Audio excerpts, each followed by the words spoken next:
Di Pilpres itu sering banget ada yang bahas tentang black campaign dan juga negatif campaign. Apa itu? Kita bahas sama-sama. Ada banyak cara untuk bisa mengkampanyekan diri atau gagasan dari seorang calon pemimpin ya. Ada yang berkampanye dengan secara positif, ada juga yang berkampanye dengan secara negatif. Kalau kampanye negatif itu adalah kampanye yang berdasarkan data atau memaparkan kelemahan dari seseorang calon pemimpin itu. Contoh negatif campaign itu misalnya kayak gini. Ada calon pemimpin atau seseorang yang ternyata mewariskan hutang begitu banyak. Nah, itu adalah negatif campaign karena ada data dan faktanya jelas gitu.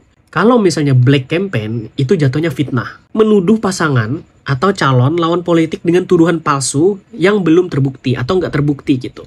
Ambil contoh misalnya, oh ternyata calon nomor 4 itu nggak suka makan tahu tempe. Ih, kenapa gitu misalnya gitu ya.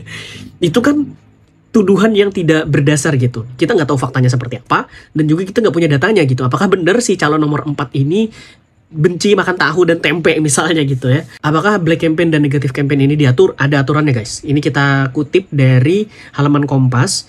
Ancaman pidana yang secara khusus mengatur larangan kampanye hitam memang tidak disebutkan secara rinci di Undang-Undang Nomor 7. Namun di bagian keempat pasal 280 ayat 1 UU Pemilu huruf A, B, D, dan E disebutkan hal-hal yang dilarang dilakukan pada masa kampanye oleh pelaksana, peserta, dan tim kampanye. Yang pertama, mempersoalkan dasar negara Pancasila, pembukaan UUD 45, dan bentuk negara NKRI. Oke? Yang kedua, melakukan kegiatan yang membahayakan keutuhan negara NKRI. Oke? Yang ketiga, menghina seseorang, agama, ras, golongan, calon, dan atau peserta pemilu yang lain. Nah, ini sering banget nih kejadian nih. Itu nggak boleh ya. Yang keempat, menghasut dan mengadu domba perseorangan ataupun masyarakat. Ini tidak boleh ya. Yang kelima, mengganggu ketertiban umum.